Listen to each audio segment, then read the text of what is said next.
Hello दोस्तों, स्वागत है आप सभी लोगों का आपके अपने YouTube चैनल स्टडी IQ मंत्रा पर।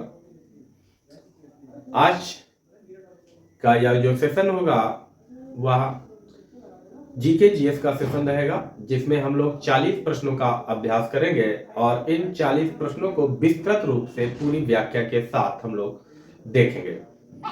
प्रत्येक प्रश्न के जो भी महत्वपूर्ण बिंदु रहेंगे उन महत्वपूर्ण बिंदुओं का भी अध्ययन करते हुए साथ में चलेंगे। तो यहाँ पर जो है 40 प्रश्न के साथ साथ हम अन्य बिंदुओं को जो महत्वपूर्ण तथ्य रहेंगे उससे संबंधित उनको देखेंगे।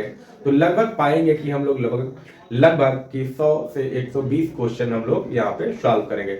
यह जो सेशन है यह उत्तर प्रदेश यूपीएसआई जो कि आपकी परीक्षा मार्च में होने वाली है उसके लिए महत्वपूर्ण रहेगा। साथ ही साथ उत्तर प्रदेश पुलिस कांस्टेबल के लिए महत्वपूर्ण रहेगा और होमगार्ड जहां पर पूरे 100 के 100 प्रश्न जीके जीएस के आने हैं उसके लिए भी बहुत ही महत्वपूर्ण रहेगा। तो आप लोग जो है इस सेशन को बहुत ही अच्छी तरीके से देखिएगा। और यह हमारा जो सेशन है वह जो है प्रैक्टिस सेट नंबर 13वां है। इससे पहले हम लोगों ने 12 प्रैक्टिस सेट को हल किया है और विस्तृत व्याख्या के साथ हल किया है। तो आप लोग इसको बहुत ही ध्यानपूर्वक देखिएगा। इस सेशन को भी हम लोग विस्तृत व्याख्या के साथ ही करेंगे, ठीक है। विस्तृत व्याख्या के साथ ही हम लोग इसका अध्ययन करेंगे। ओके, तो रेडी है आप सभी लोग। इससे पहले आप लोग क्या करें कि सेशन को आप लोग अपने फ्रेंड को शेयर कर दीजिए, है ना। और जो भी भाई बंधु नए आए हो आप लोग इस चैनल पर, तो आप लोग चैनल सब्सक्राइब कर लीजिएगा अगर आपको बेहतर चीजें लग रही है तो। ठीक, तो सेशन आपको ठीक लग रहा है देखिए आप पहले, और सेशन ठीक लगे तो आप लोग जरूर शेयर कीजिएगा और अपनी राय आप हमें जरूर दीजिएगा कि किस प्रकार के आपको सेशन मिल रहे हैं, कैसा आपको जीएस यहाँ से मिल रहा है। आप लोग जरूर बताएं, अपनी राय जरूर दें और कमेंट में आप लोग यह भी बताएं कि आप कितने प्रश्न कर पा रहे हैं। आप लोग प्रश्नों का उत्तर साथ ही में देते रहें और अपने जो है जो तैयारी आप कर रहे हैं कि आप अपनी तैयारी को परखें कि आप कितने बेहतर कर पा रहे हैं और कितनी आपको जरूरत है। क्लियर है ना। चलिए, तो हम लोग अब स्टार्ट करेंगे इस सेशन की।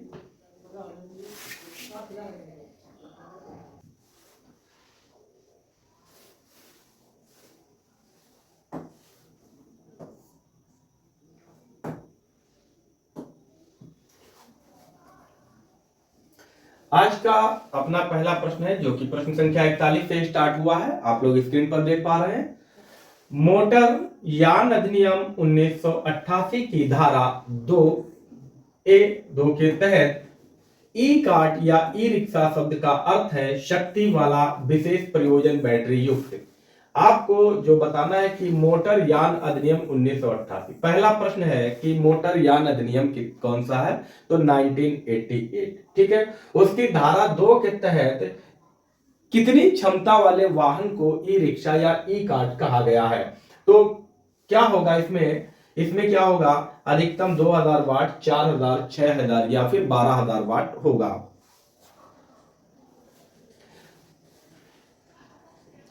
तो इसमें कौन सा होगा, इसमें विकल्प बी सही होगा। अधिकतम जो है 4000 वाट होगा। एक प्रश्न ये याद रखेंगे कि आप लोग मोटर यान अधिनियम कौन सा है, तो 1988, इसे आप लोग याद रखिएगा, ठीक है। चलिए नेक्स्ट क्वेश्चन की ओर चलते हैं।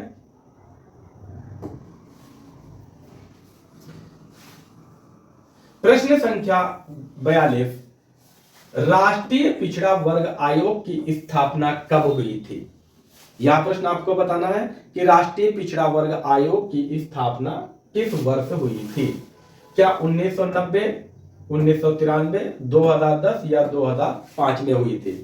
तो क्या बताएंगे भाई, तो बताना है कि राष्ट्रीय पिछड़ा वर्ग आयोग की स्थापना 1993 ईस्वी में हुई थी। 1993 ईस्वी में हुई थी, परंतु इसको संवैधानिक दर्जा कब प्रदान किया गया, तो बताएंगे संवैधानिक दर्जा, इस जो है आयोग को संवैधानिक दर्जा कब दिया गया, संवैधानिक दर्जा कब दिया गया, तो बताएंगे 2018 में इसे संवैधानिक दर्जा दिया गया, ठीक है। और जो यह संवैधानिक दर्जा दिया किस संविधान संशोधन के द्वारा गया है, तो क्या बताएंगे 102वां संविधान, 102वां संविधान संशोधन, 102वां संविधान संशोधन द्वारा इसे जो है दिया गया है, ठीक है, संवैधानिक दर्जा।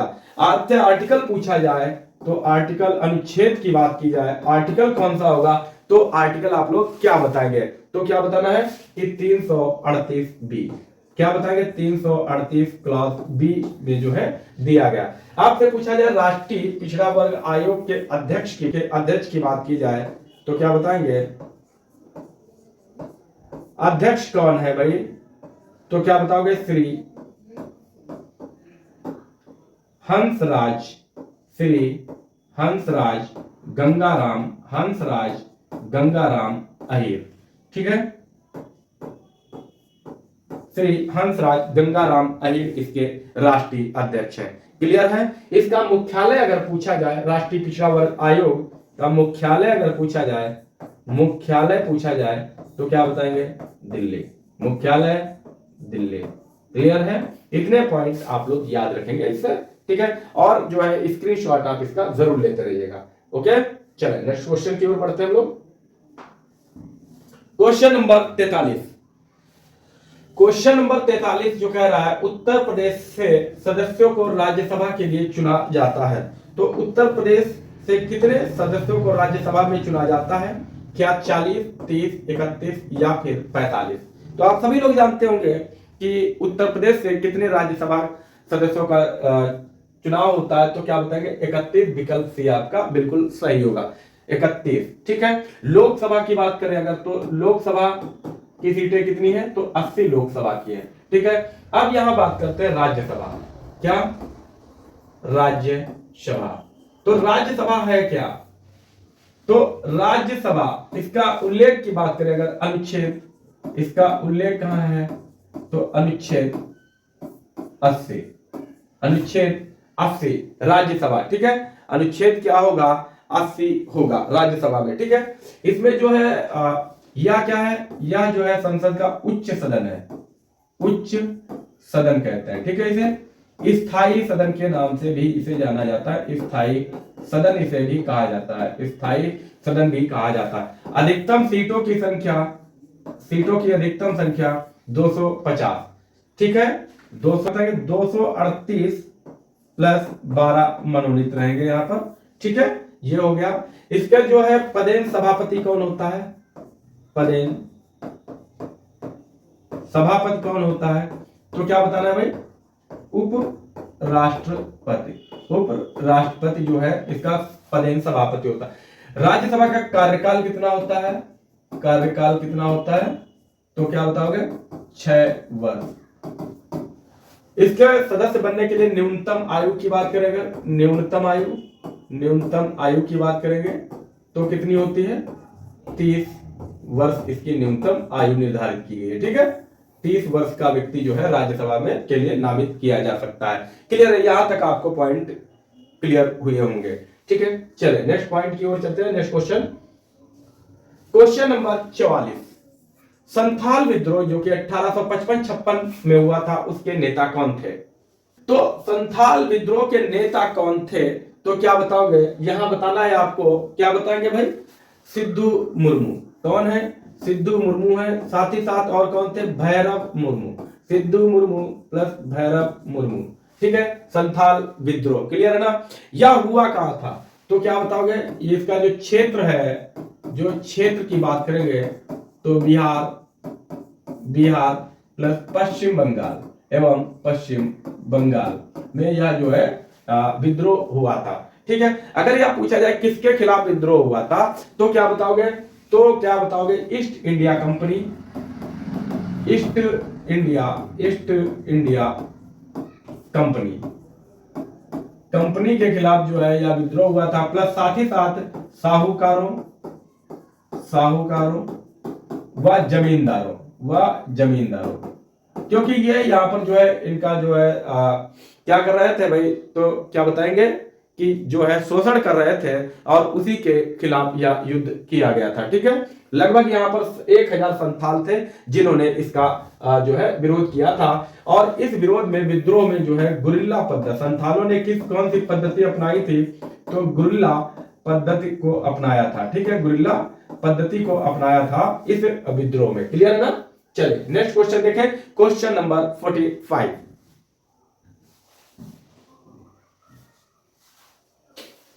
क्वेश्चन नंबर 45, नीनो दा कुन्हा ने भारत में पुर्तगाली सरकार के मुख्यालय को कोचिन से स्थानांतरित किया था। कहने का मतलब जो है कि जो पुर्तगाली सत्ता थी, जो पुर्तगाली लोगों ने अपना मुख्यालय कोचीन में बनाया था। कहां बनाया था भाई? कोचीन में बनाया था। तो नीनो दी कुन्हा जो कि पुर्तगाली क्या था भाई? नीनो दी कुन्हा पुर्तगाली क्या था बताओ? तो बताना है गवर्नर था। और इस गवर्नर ने ही जो है कोचीन से कहा अपना मुख्यालय बना दिया? तो बताएंगे गोवा में। ठीक है, गोवा। कब? 1530 में जो है गोवा को इसका मुख्यालय बनाया। और साथ ही साथ इसने क्या किया? अपने जो है क्षेत्र विस्तार किया। और क्षेत्र विस्तार में इसने क्या किया?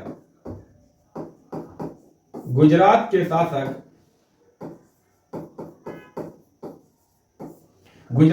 शासक बहादुर शाह से इसने क्या किया? बसीन का क्षेत्र, बसीन व दीव को छीन लिया। ठीक है, छीन लिया। क्लियर है? तो जो पुर्तगाली जो गवर्नर था, कौन था भाई? गवर्नर कौन था? तो क्या बताएंगे? नीनो दी कुन्हा। 1530 में इसने जो है कोचीन से गोवा अपना मुख्यालय स्थानांतरित किया। गुजरात पर आक्रमण किया। वहां के शासक बहादुर शाह थे, जिनसे उसने बसीन क्षेत्र और दीव क्षेत्र को जीत लिया और अपना जो है साम्राज्य विस्तार किया। इससे क्या होता है कि जब उसने बसीन व दीव क्षेत्र को छीन लिया तो उसकी जो दीव थे, जो जलीय शक्ति थी, उसमें विस्तार हो जाता है। ठीक है, चलिए आगे देखें हम लोग। Question number 46। 2011 की जनगणना के अनुसार भारत के किस केंद्र शासित प्रदेश में लिंगानुपात महिला प्रति 1000 पुरुष सबसे अधिक है? लिंगानुपात का मतलब होता है 1000 पुरुषों पर महिलाओं की संख्या कितनी थी। तो केंद्र शासित प्रदेश की बात कर रहा है। किस केंद्र शासित प्रदेश में सबसे ज्यादा महिलाएं थी पुरुषों की अपेक्षा? तो क्या बताएंगे? केंद्र शासित प्रदेश की बात करेंगे तो पुदुचेरी। यहां का लिंगानुपात था कितना? तो क्या बताओगे? 1037। ठीक है, 1037 था। अगर आपसे न्यूनतम पूछा जाए,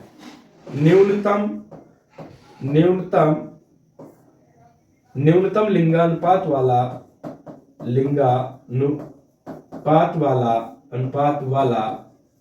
केंद्र शासित प्रदेश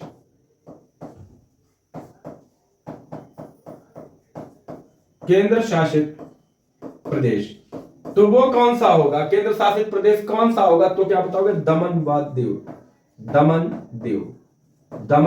दीव। यहां कितना लिंगानुपात था? तो 618 था। 618। अगर राज्यों की बात की जाए तो राज्यों की सबसे ज्यादा लिंगानुपात, सबसे सर्वाधिक लिंगानुपात राज्यों की बात करें, वो यूटी है, यूनियन टेरिटरी की बात करें, केंद्र शासित। यहां राज्य की बात, सर्वाधिक लिंगानुपात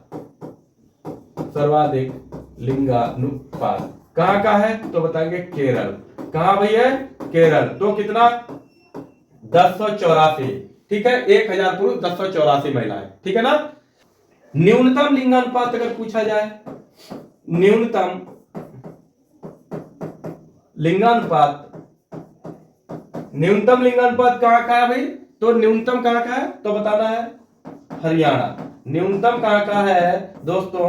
तो हरियाणा का है। और कितना है? तो 879। क्लियर है? यहां तक बात समझ में आई? अगर आपसे भारत का लिंगानुपात पूछा जाए, भारत का, आइए देखते हैं हम लोग भारत का टोटल ऑल ओवर भारत का लिंगानुपात। तो भारत का लिंगानुपात कितना है? बताना है 943। अगर यही आपसे पूछा जाए, क्योंकि ये स्टेट गवर्नमेंट का एग्जाम है, यूपी स्टेट का, तो यूपी का कितना है भाई? तो 912 है। यूपी का 912। क्लियर है? यहां तक आपको उम्मीद है समझ में बेहतर तरीके से आया होगा। चलो, तो यहां कितने पॉइंट हम लोगों ने कर लिए? 1 2 3 4 5। एक क्वेश्चन में लगभग 5 से 6 क्वेश्चन हम लोग कर रहे हैं। चलो आगे देखें।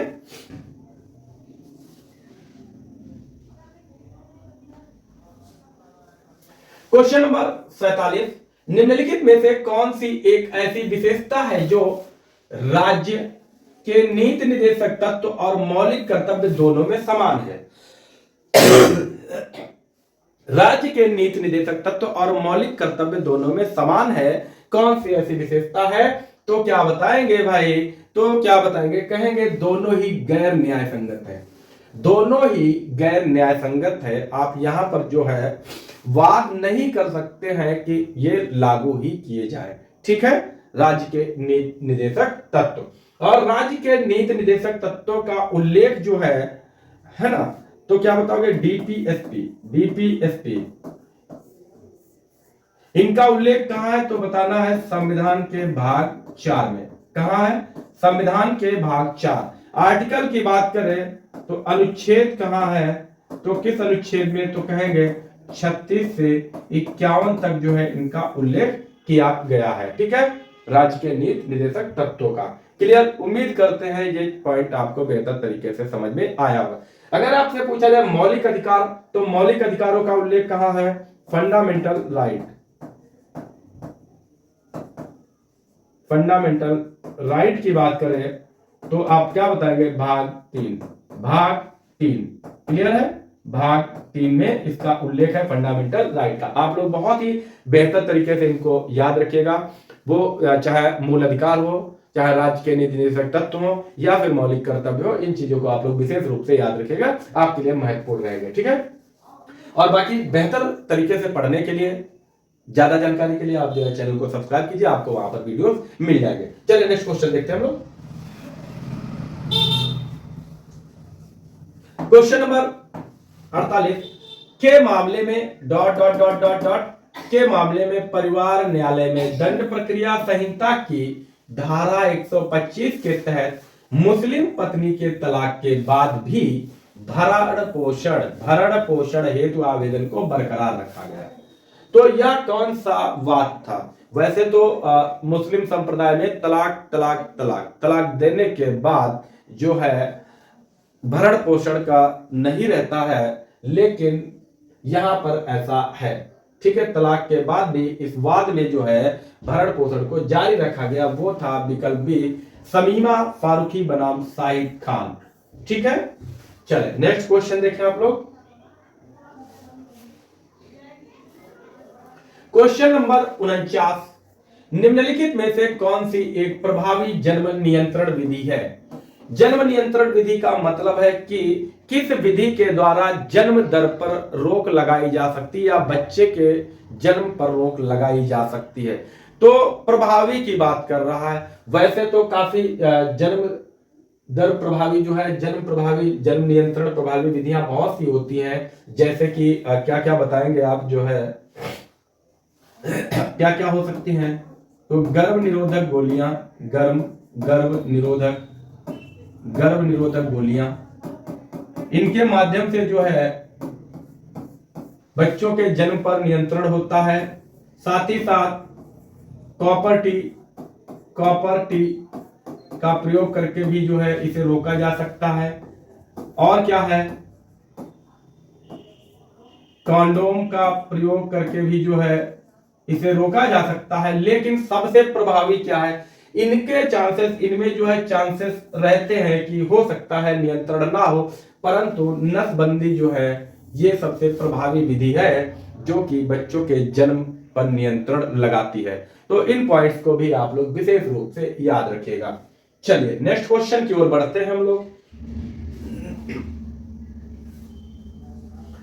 क्वेश्चन नंबर 50 विदेशी मुद्रा प्रबंधन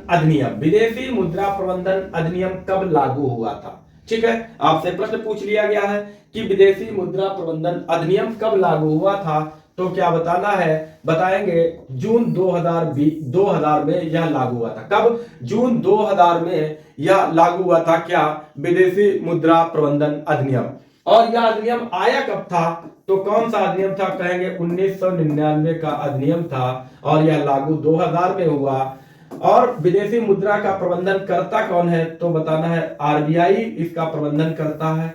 आरबीआई जो है विदेशी व्यापार, किस पर? विदेशी व्यापार व लेन देन प्लस लेन देन, ठीक है, लेन देन जो ट्रांजैक्शन होते हैं, लेन देन पर क्या नियंत्रण बनाता है, निगरानी रखता है। कौन? आरबीआई। आपसे अगर पूछा जाए आरबीआई की स्थापना तो क्या बताओगे? 1935। आरबीआई की स्थापना कब हुई? 1935। अधिनियम किस एक्ट के द्वारा? तो आरबीआई एक्ट 1934 के द्वारा जो है आरबीआई की स्थापना होती है। ठीक है, क्लियर है ना? ओके।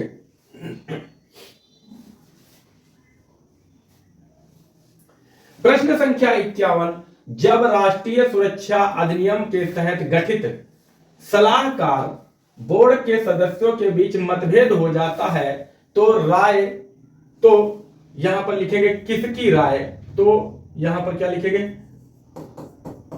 किसकी राय को बोर्ड की राय माना जाता है। कहने का मतलब जो राष्ट्रीय सुरक्षा अधिनियम जो है, और जो राष्ट्रीय सुरक्षा अधिनियम में जो सलाहकार गठित समिति है, उनके सदस्यों में यदि आपस में ही मतभेद हो जाए तो फिर ऐसे में क्या होगा?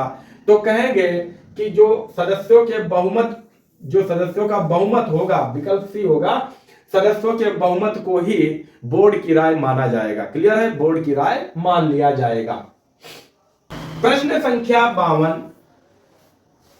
प्रश्न संख्या 52। किसको क्या लिखेंगे? किसको कोशिका की प्रोटीन की फैक्ट्री के रूप में जाना जाता है। यहां पर जो नाम दिए हैं, इन नामों में से किसको कोशिका के प्रोटीन की फैक्ट्री माना जाता है? तो क्या बताना है? कोशिका की प्रोटीन फैक्ट्री किसे कहा जाता है? तो क्या बताओगे? बताएंगे राइबोसोम। ठीक है, क्या हो जाएगा? तो राइबोसोम हो जाएगा। राइबोसोम क्या है? ये जो है कोशिका के अंदर, राइबोसोम क्या होते हैं? कोशिका के अंदर पाए जाने वाले छोटे छोटे कण होते हैं। ठीक है, राइबोसोम जो है कोशिका के अंदर पाए जाते हैं, जो कि छोटे छोटे कण होते हैं। और ये बने काहे के होते हैं? तो ये राइबोसोम जो होते हैं वो काहे के होते हैं? तो बताओगे प्रोटीन के बने होते हैं। प्रोटीन प्लस आरएनए के बने होते हैं। किसके बने होते हैं भाई? प्रोटीन और आरएनए के ये बने होते हैं। ठीक है, इनका कार्य क्या होता है? राइबोसोम का कार्य क्या होता है? तो बताओगे कार्य जो है प्रोटीन का संश्लेषण करना इनका कार्य होता है। प्रोटीन का संश्लेषण करना इनका कार्य होता है। फैक्ट्री की जगह अगर कारखाना लिखा हो तब भी कोई दिक्कत नहीं, प्रोटीन का कारखाना या फिर प्रोटीन की फैक्ट्री इन्हें कहा जाता है। क्लियर है? आप लोग इनका स्क्रीनशॉट लीजिए और बढ़ते हैं हम लोग आगे। प्रश्न संख्या 53। निम्नलिखित में से किसे सरकार के संसदीय स्वरूप के रूप में भी जाना जाता है? तो किसको सरकार का संसदीय स्वरूप माना जाता है? किसको मान लिया जाता है? तो सरकार का संसदीय स्वरूप कौन होता है? तो कहेंगे उत्तरदायी सरकार ही सरकार का संसदीय स्वरूप होता है। क्लियर है? जो सरकार उत्तरदायी है उसी को जो है सरकार का संसदीय स्वरूप माना जाता है। हम लोग बढ़ते हैं नेक्स्ट क्वेश्चन की ओर। Question number 54। प्रश्न संख्या 54। राज्य प्रदूषण नियंत्रण बोर्ड को जल प्रदूषण निवारण तथा निवारण नियंत्रण अधिनियम 1974 के तहत अपने कार्यों को करने हेतु सूचना प्राप्त करने की शक्ति प्राप्त है। तो ये किसमें है? तो क्या बताएंगे किस धारा के अंतर्गत है? तो बताना है धारा 20 के अंतर्गत है। ठीक है, धारा 20 के अंतर्गत है। अगर आपसे पूछा जाए राष्ट्रीय प्रदूषण नियंत्रण बोर्ड, यहां ध्यान से देखिएगा, राष्ट्रीय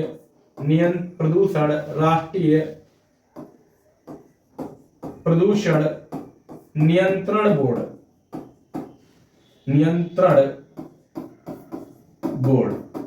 ठीक है, की स्थापना यहां लिखा भी है कब हुई थी? तो 1974। मुख्यालय अगर पूछा जाए इसका किसका? राष्ट्रीय प्रदूषण नियंत्रण बोर्ड, जिसे कहते हैं CPCB। ठीक है, सेंट्रल पोल्यूशन कंट्रोल बोर्ड। इसका मुख्यालय पूछा जाए तो क्या बताना है? मुख्यालय इसका कहां है भाई? तो इसका मुख्यालय दिल्ली में है। ठीक है, Uttar Pradesh UP PCB, Uttar Pradesh pollution control board, यानी कि उत्तर प्रदेश प्रदूषण नियंत्रण बोर्ड, ठीक है, की स्थापना जो है कब हुई थी? उत्तर प्रदेश जो है प्रदूषण नियंत्रण बोर्ड की स्थापना कब हुई थी? तो क्या बताओगे? स्थापना 3 फरवरी 1975 में हुई थी। इसका मुख्यालय पूछा जाए HC यानी कि हेडक्वार्टर पूछा जाए तो लखनऊ में है, और ये आप लोग विशेष रूप से याद रखेंगे। क्लियर है?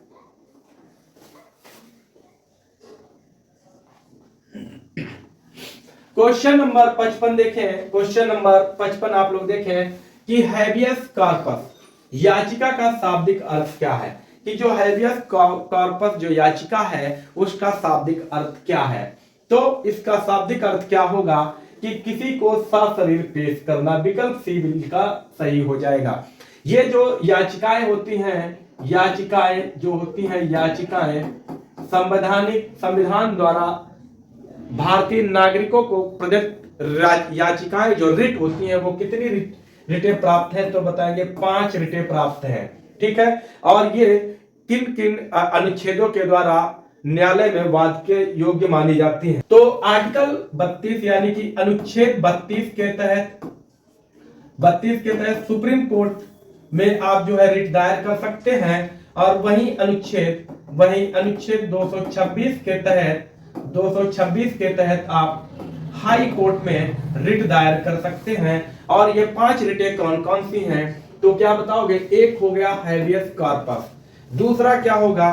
परमादेश, इनको आप जरूर याद रखेंगे। ठीक है, दूसरा क्या होगा?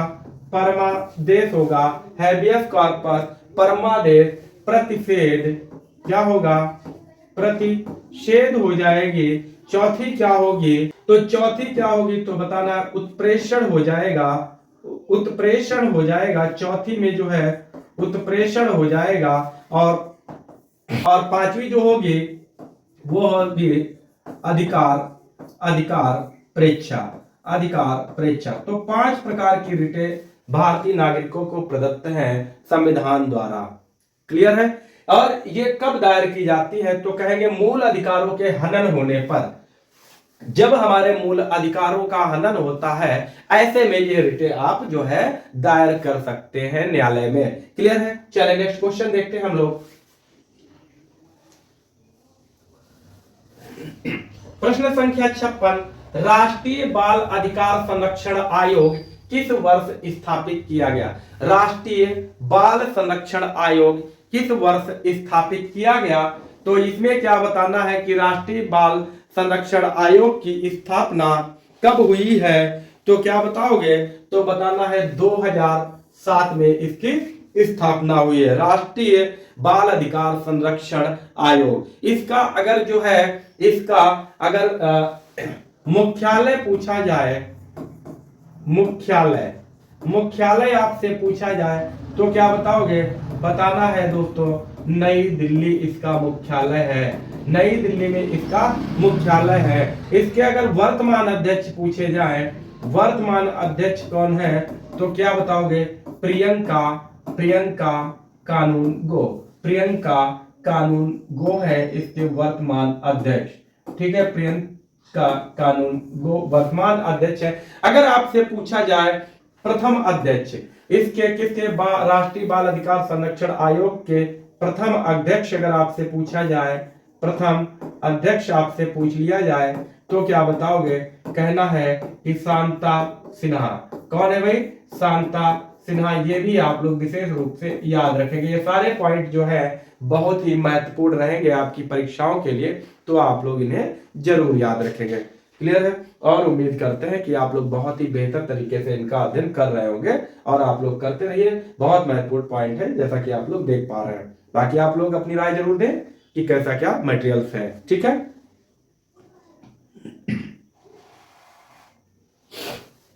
नेक्स्ट क्वेश्चन देखें। प्रश्न संख्या 57, जो कोई भी यहां पर से किससे, यानी कि जो कोई भी इतनी उम्र से कम आयु के पुरुष को बहकाता है उसे अपहरण करने वाला कहा जाता है। यानी कि कितनी उम्र के नीचे के व्यक्ति को अगर कोई बहकाता है तो अपहरणकर्ता उसे माना जाएगा। वो एज क्या होगी, तो उम्र कितनी होगी, तो क्या बताओगे, तो क्या बताना है, कहना है कि 16 वर्ष। अगर यहां आप लिखेंगे 18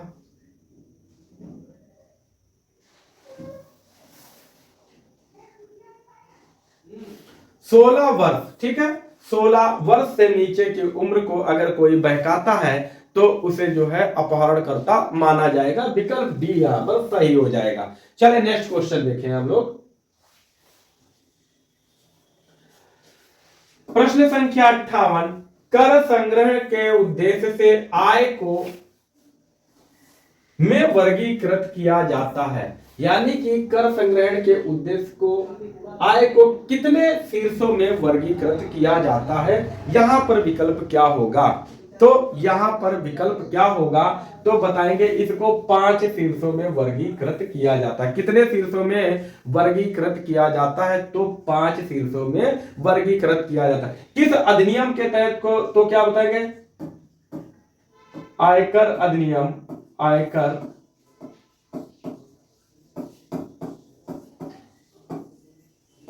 अधिनियम 1961 के तहत, 61 के तहत या अनुसार जो है इनको 5 जो है शीर्षों में वर्गीकृत किया जाता है। और 5 शीर्ष कौन कौन से होंगे, तो कहेंगे वेतन से आय,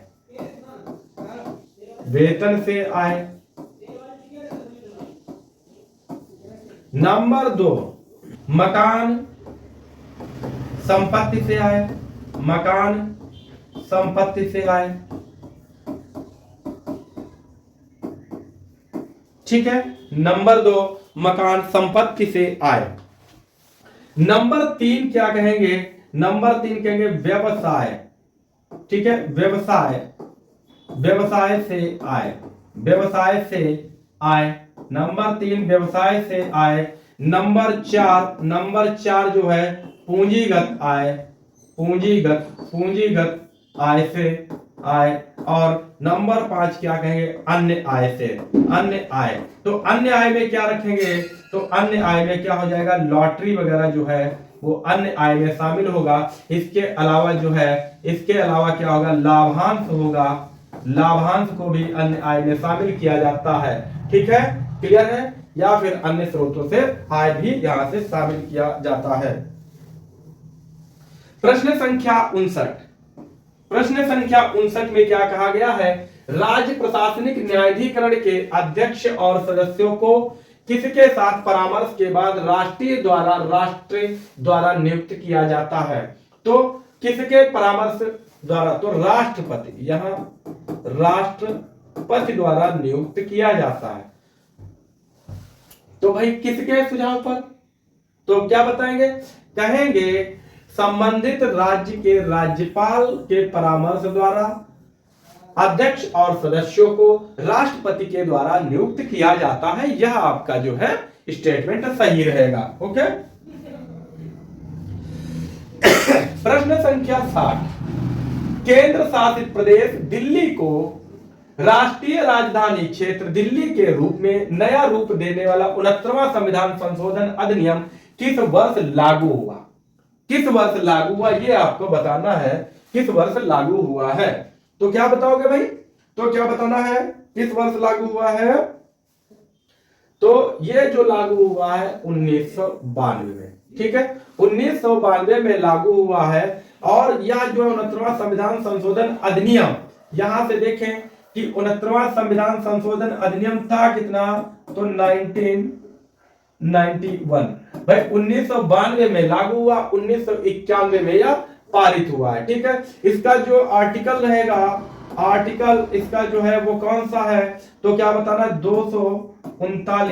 239 ए इसमें जोड़ा गया, 239 ए इसमें जोड़ा गया, ठीक है, जोड़ा गया। एक है दिल्ली को एनसीटी नेशनल कैपिटल टेरिटरी, ठीक है, नेशनल कैपिटल टेरिटरी का दर्जा इसे यहां पर दिया गया, ठीक है, क्लियर है ना। चलिए नेक्स्ट क्वेश्चन देखें।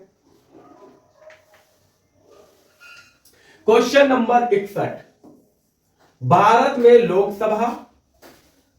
में लोकसभा और राज्यसभा विधानसभा चुनाव में मतदान करने के लिए न्यूनतम आयु कितनी होनी चाहिए?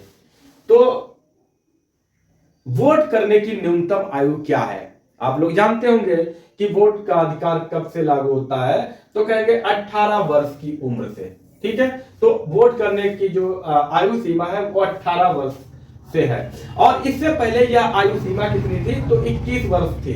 तो क्या बताएंगे? 61वां संविधान संशोधन, 61वां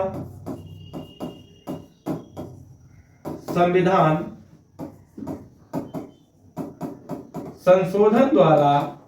संशोधन द्वारा मतदान की आयु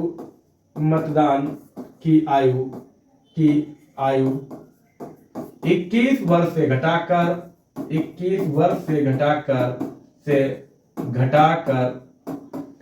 18 कर दी गई। ठीक है, 21 वर्ष से घटाकर 18 कर दी गई। और यह उल्लेख कहां है? तो कहां उल्लेख है भाई? तो क्या बताओगे?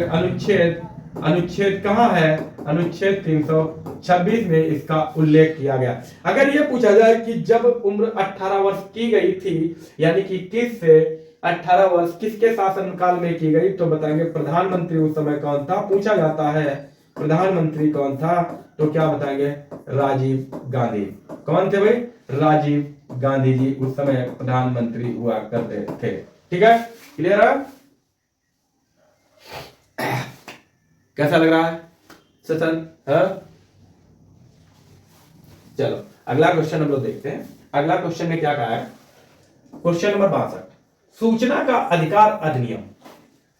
सूचना का अधिकार अधिनियम के तहत यह प्रावधान है कि कोई भी जानकारी जो जांच की प्रक्रिया या अपराधियों के खिलाफ मुकदमा चलाने में बाधा डालती है का खुलासा करने की आवश्यकता नहीं है।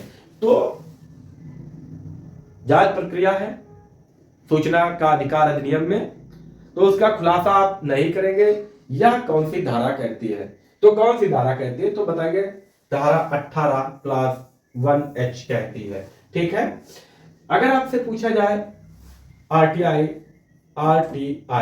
राइट टू इंफॉर्मेशन, यह सूचना का अधिकार है, यह जो है कब लागू हुआ है? तो क्या बताएंगे? 12 अक्टूबर 2005 सूचना का अधिकार अधिनियम 2005 जो है यह आया है। ठीक है, और यह है क्या? तो इसके लिए कोई भी क्या हुआ? संविधान संशोधन नहीं किया है, संविधान संशोधन नहीं हुआ है। यह क्या है? तो यह अभिव्यक्ति का अधिकार है। क्या है? अभिव्यक्ति का अधिकार है, अभिव्यक्ति का अधिकार है। तो इसके लिए कोई भी संविधान संशोधन नहीं किया गया है, व्यक्ति के अधिकार के अंतर्गत ही यह आता है। सूचना देने का जो टाइम होता है, तो कितने दिन में सूचना प्रोवाइड कराएंगे आप? तो 30 दिन जो है, 30 दिन के अंदर आप सूचना प्रोवाइड कराएंगे। लेकिन यदि जीवन से संबंधित कोई सूचना है, जीवन से संबंधित कोई आकस्मिक सूचनाएं हैं, तो उन सूचनाओं को 48 घंटे के अंदर जो है प्रदान करना होता है। ठीक है, ये भी आप लोग ध्यान रखेंगे विशेष तौर से। क्वेश्चन नंबर 63 क्या कह रहा है? वह प्रक्रिया जिसके द्वारा वायु में जल वाष्प जल की बूंदों में परिवर्तित होती है कहलाती है।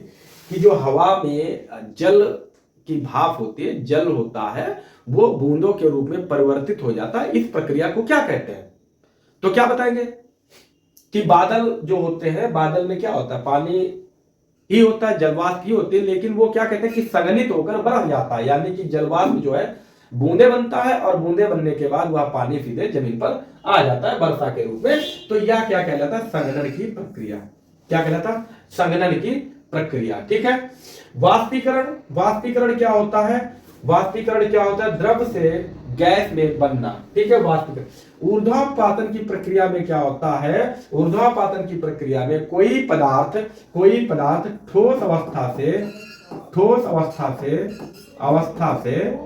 अवस्था से गैस बन जाता है, सीधे गैस में बदलता है, सीधे गैस अवस्था में बदलता है, गैस अवस्था में या गैसीय अवस्था में बदलता है।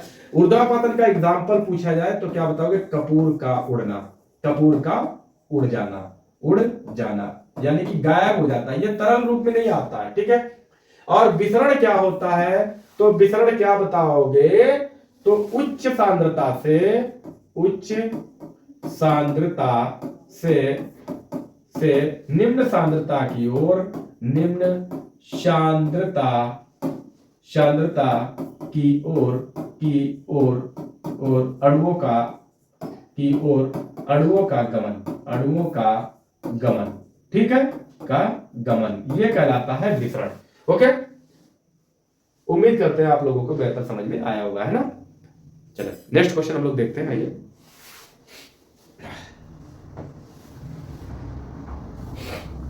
नेक्स्ट क्वेश्चन क्या कह रहा है?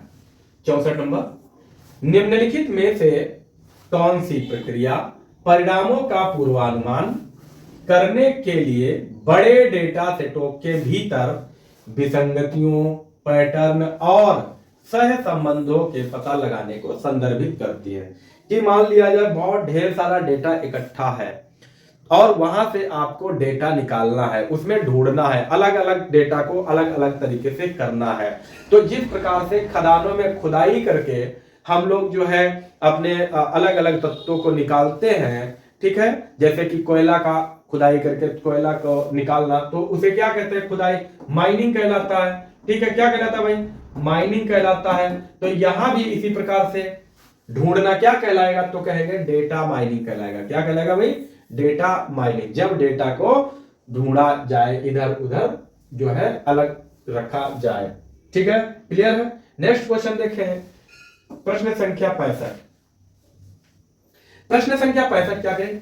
भारतीय संविधान का निम्नलिखित में से कौन सा अनुच्छेद व्यापार, वाणिज्य और परस्पर व्यवहार की स्वतंत्रता से संबंधित है? तो यहां कौन सा अनुच्छेद है?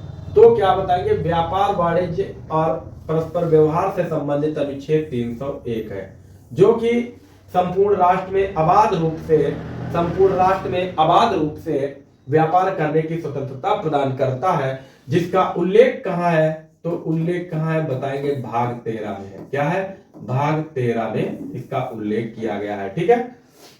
अनुच्छेद 226 क्या है? अनुच्छेद 226 क्या है? इसके तहत नागरिक, वही अभी बताया है अनुच्छेद 32 वाला, जो नागरिक हाई कोर्ट में, एचसी में याचिका दायर कर सकता है अपने मूल अधिकारों का हनन होने पर, ठीक है। अनुच्छेद 226। अनुच्छेद 326 क्या है? तो अनुच्छेद 326 क्या है बताओ? तो बताएंगे मतदान की योग्यता, मतदान की आयु जो है, की आयु का निर्धारण है, मतदान की आयु 18 वर्ष इसमें दिया गया। और अनुच्छेद 265 क्या है? तो अनुच्छेद 265 क्या है? कर आरोपण की कोई भी कर किस तरीके से लगाया जाए, विधि सम्मत है या नहीं, यानी कि किसी भी कर को विधि के द्वारा ही आरोपित किया जाए, उसका उल्लेख जो है अनुच्छेद 265 में किया गया। किसी भी प्रकार की मनमानी करने या बल पर जो है प्रतिबंध किया गया है कि बलपूर्वक आप जो है टैक्स वसूल नहीं कर सकते हैं, ये इसमें कहा गया है। क्लियर है? चलिए क्वेश्चन नंबर 66, 66वां प्रश्न है, बेन सिल्वरमैन निम्नलिखित में से किस एप्लीकेशन के सह संस्थापक और सीईओ है? कौन है? तो यह कंपनी जो है पिंटरेस्ट है, और यह पिंटरेस्ट कंपनी है कहां की? तो बताएंगे यूएसए की है। कहां की है? यूएसए की है। यह है क्या? सोशल मीडिया है, सोशल मीडिया साइट है, ठीक है। यहां पर आप क्या करते हैं? पिक्चर्स या इमेजेस या गिफ्ट पिक्चर्स को अपलोड कर सकते हैं, यहां से आप ढूंढ सकते हैं, ठीक है। और इसका मुख्यालय अगर पूछा जाए, हेडक्वार्टर, मुख्यालय पूछा जाए तो क्या बताओगे? सैन फ्रांसिस्को, सैन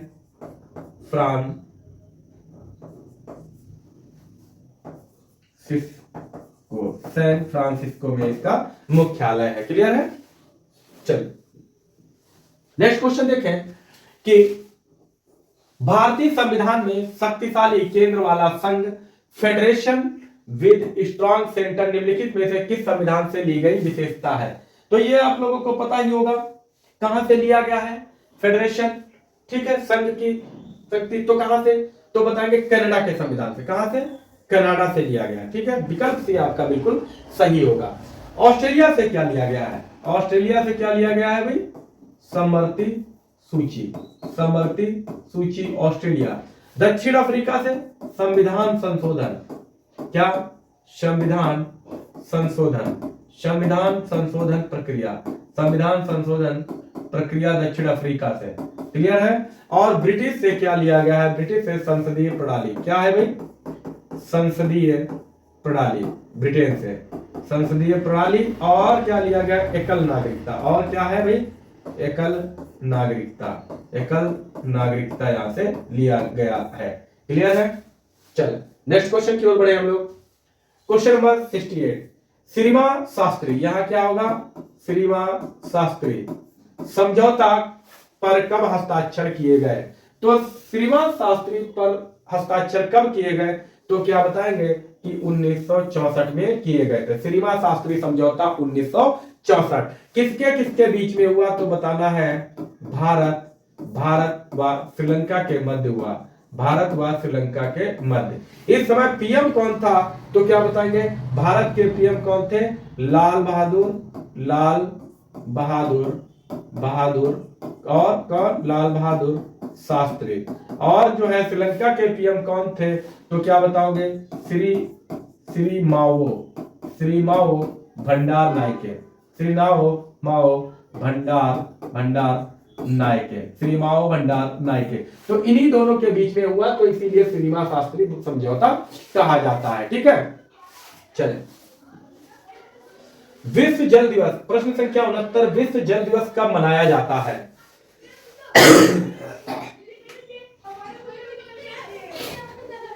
तो विश्व जल दिवस कब मनाया जाता है? आप सभी लोग जानते हैं विश्व जल दिवस कब मनाया जाता है। तो क्या बताना? 22 मार्च। कब मनाया जाता है? 22 मार्च। 22 अप्रैल को क्या मनाते हैं? विश्व पृथ्वी दिवस, पृथ्वी दिवस, विश्व पृथ्वी दिवस। और ठीक है ना, क्लियर है। अब जो है यह जो है कब से किसके संस्तुति पर मनाया जाता है? तो यूएन के द्वारा। ठीक है,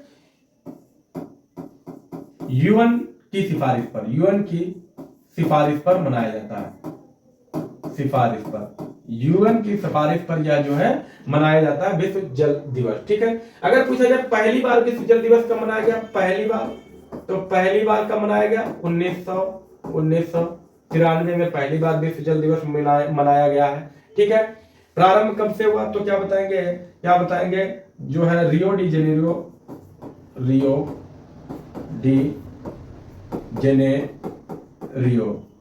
जेनेरियो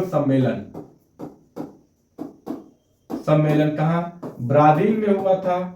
ब्राजील कब हुआ था? 1992 में हुआ था। तभी से जो है इसके जो है कार्यक्रम की शुरुआत की गई थी। क्लियर है, और पृथ्वी दिवस की भी शुरुआत तभी से की गई थी। क्लियर है, उम्मीद करते हैं ये आप लोग बेहतर तरीके से समझ पाए होंगे। चल नेक्स्ट क्वेश्चन देखें।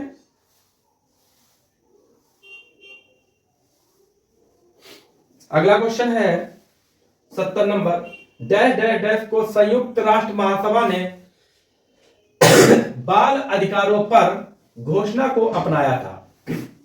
तो बाल अधिकारों पर कब घोषणा की गई यूएन द्वारा? तो क्या बताएंगे? 20 नवंबर 1959। ठीक है, क्लियर। चलिए नेक्स्ट क्वेश्चन देखें। क्वेश्चन नंबर 71, भारतीय संविधान का निम्नलिखित में से कौन सा अनुच्छेद पंचायतों के चुनाव से संबंधित है? तो कौन सा अनुच्छेद जो है पंचायतों के चुनाव से संबंधित है? तो क्या बताओगे? यहां पर बताना है कि अनुच्छेद 243 के, अनुच्छेद 243 के पंचायतों से संबंधित है। ठीक है, पंचायती राज को कब जोड़ा गया? तो क्या बताओगे? 73वां संविधान संशोधन ये जो है इसको किया गया, ठीक है। 73वां पंचायती राज, 73वां संविधान संशोधन अधिनियम 1992, ठीक है। 73वां संविधान संशोधन 1992। पंचायती राज का उल्लेख कहाँ है, तो क्या बताओगे, भाग 9 में इसका उल्लेख किया गया। क्लियर है। चल अगला क्वेश्चन देखें हम लोग।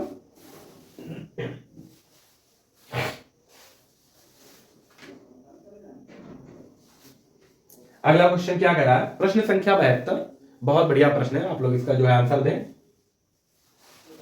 प्रश्न संख्या 72, कृषि लागत और मूल्य आयोग CACP कितनी फसलों को गन्ने को छोड़कर के लिए न्यूनतम समर्थन मूल्य MSP की अनुशंसा करता है। कृषि लागत और मूल्य आयोग जो है, जो कृषि के मूल्यों का निर्धारण करता है, वो कितनी फसलों के लिए करता है, तो बताएंगे यहां पर 22 फसलों के लिए करता है, ठीक है। कृषि लागत और मूल्य आयोग, ठीक है। कृषि लागत और मूल्य आयोग की स्थापना जो है वो कब की गई थी, तो कब की गई थी बताना है, 1965 में की गई थी। इसकी स्थापना कृषि लागत और मूल्य आयोग की स्थापना 1965 में की गई थी, लेकिन इस समय इसका नाम क्या था, तो क्या बताएंगे, कृषि मूल्य आयोग। इसका नाम क्या था उस समय, कृषि मूल्य आयोग, ठीक है। और जो कि कृषि मूल्य आयोग का नाम बदला गया, कृषि लागत एवं मूल्य आयोग कब किया गया, तो नाम बदला गया। नाम परिवर्तन कब हुआ, नाम परिवर्तन कब हुआ, नाम परिवर्तन में क्या कहा गया, कृषि लागत एंड मूल्य आयोग, इसका नाम किया गया, कब किया गया, तो क्या बताओगे, 1985 ईस्वी में इसका नाम कर दिया गया। इसके वर्तमान अध्यक्ष कौन है, कृषि लागत और मूल्य आयोग के अध्यक्ष, वर्तमान अध्यक्ष की बात करेंगे तो अध्यक्ष कौन है भाई, इसके वर्तमान अध्यक्ष कौन है, तो क्या बताओगे, प्रोफेसर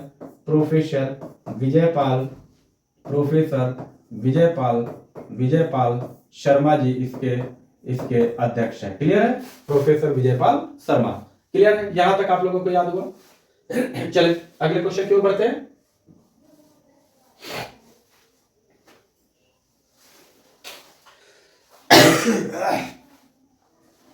प्रश्न संख्या 73,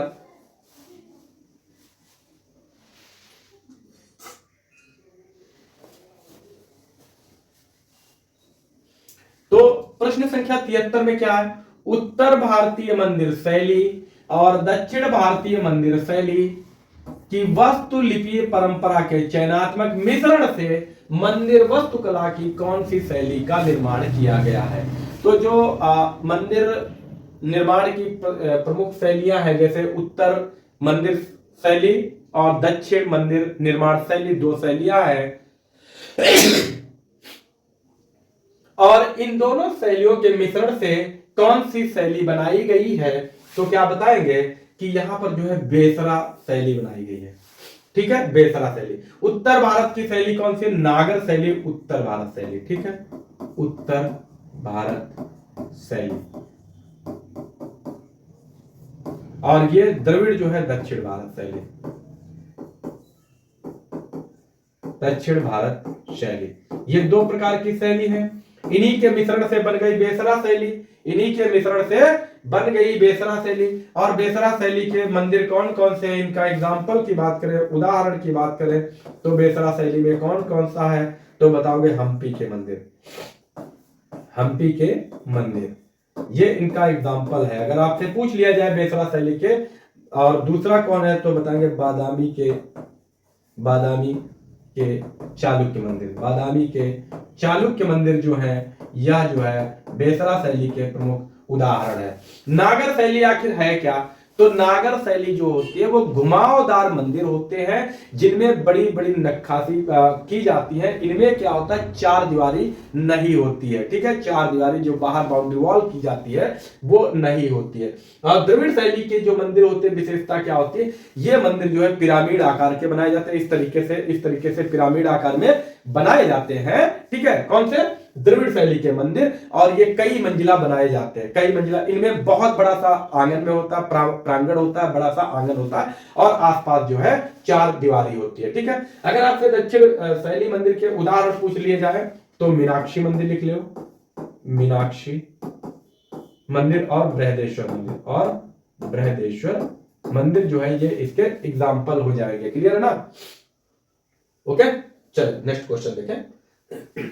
क्वेश्चन नंबर 74, भारत में कितनी बार वित्तीय आपातकाल घोषित हुआ?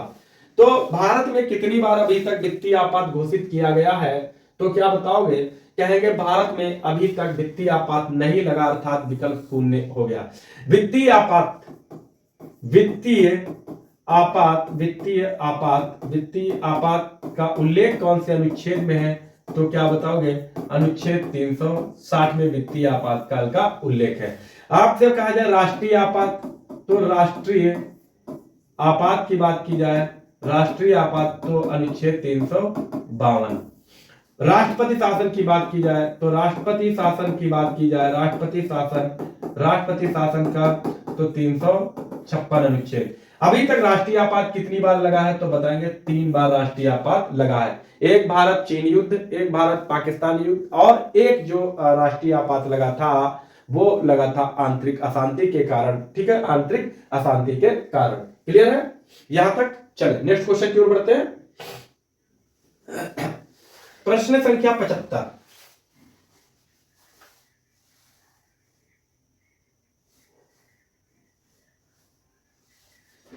प्रश्न संख्या 75,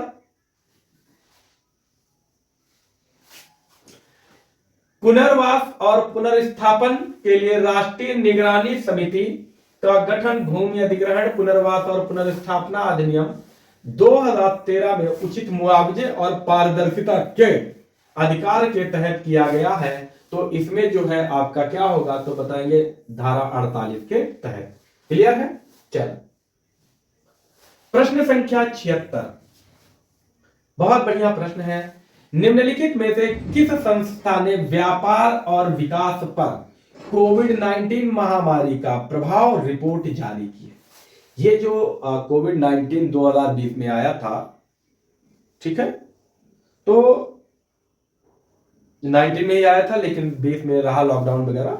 तो वही चीज है कि इसके वजह से जो व्यापार पर जो प्रभाव पड़ा है उसकी रिपोर्ट जो है किस संस्था ने जारी की है? तो क्या बताएंगे कि उसकी रिपोर्ट जो है वो संयुक्त राष्ट्र व्यापार और विकास सम्मेलन अंकटाड ने जारी की, अर्थात विकल्प सी सही होगा। ठीक है, आपसे यह पूछा जाए कि अंकटाड की स्थापना कब हुई है? तो अंकटाड की स्थापना जो है 1964 में हुई है। कब हुई है? 1964 में हुई है। इसका मुख्यालय पूछा जाए तो कहां बताओगे? इसका मुख्यालय जो है वो जिनेवा में है। कहां भैया? तो बताना जिनेवा में इसका मुख्यालय है। ठीक है, क्लियर है ना? अब देखते हैं आर्थिक सहयोग और विकास संगठन। तो आर्थिक सहयोग और विकास संगठन का मुख्यालय कहां है? तो बताना इसका मुख्यालय जो है वो पेरिस में है। ये जरूर याद रखेंगे, पेरिस में है। साथ ही साथ इसका जो है गठन कब हुआ? तो क्या बताएंगे? 1961 में जो है गठन या फिर स्थापना की गई है। फिर देखें एशियाई विकास बैंक, एडीबी, एशियाई विकास बैंक की स्थापना कब हुई है? तो बताना है 1966 में, 1966।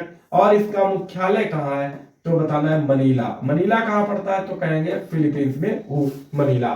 ठीक है, डब्ल्यूटीओ, यहां देखिए विश्व व्यापार संगठन डब्ल्यूटीओ। तो डब्ल्यूटीओ की स्थापना कब हुई है?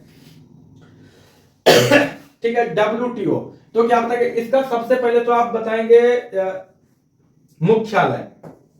डब्ल्यूटीओ का मुख्यालय है कहां? तो डब्ल्यूटीओ का मुख्यालय कहां है भाई? कहां है? तो बताना है जिनेवा। कहां है? जिनेवा।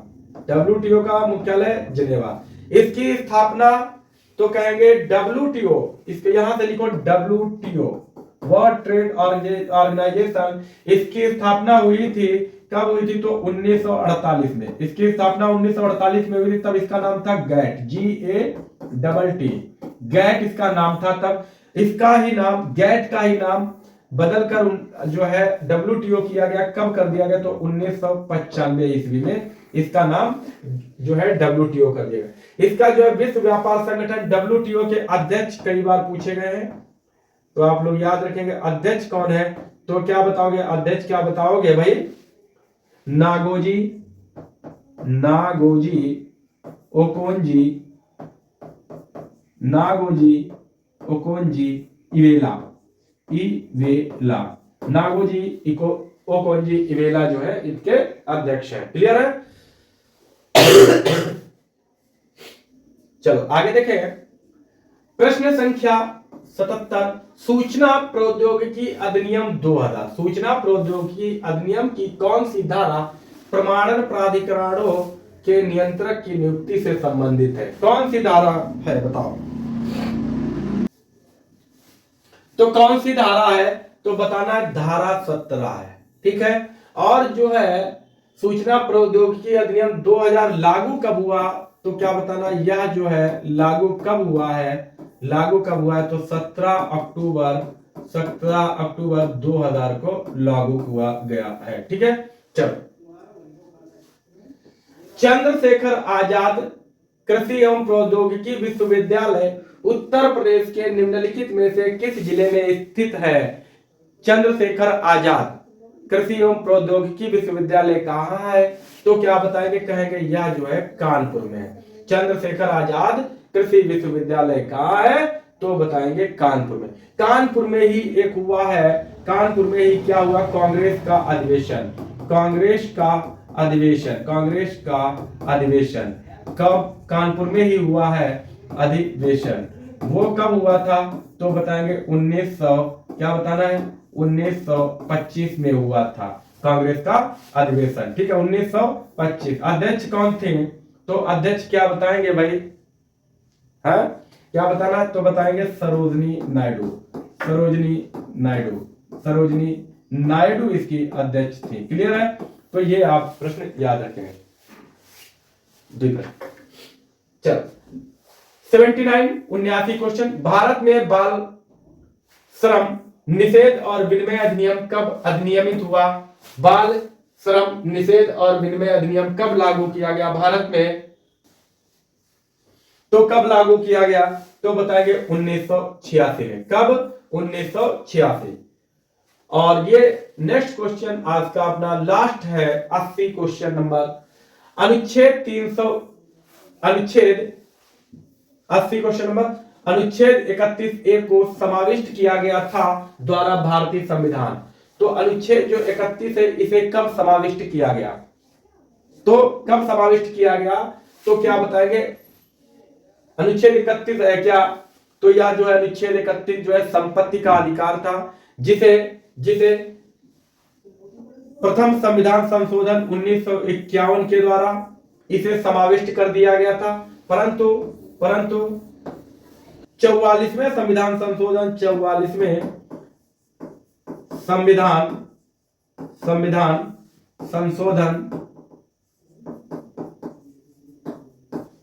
44वां संविधान संशोधन अधिनियम 1978 में क्या कर दिया गया? समाप्त कर दिया गया। ये संपत्ति का जो अधिकार था उसे समाप्त कर दिया गया। ठीक है, संशोधन अधिनियम 1978 में 31 अनुच्छेद 31 यानी कि संपत्ति के अधिकार को समाप्त करके विधिक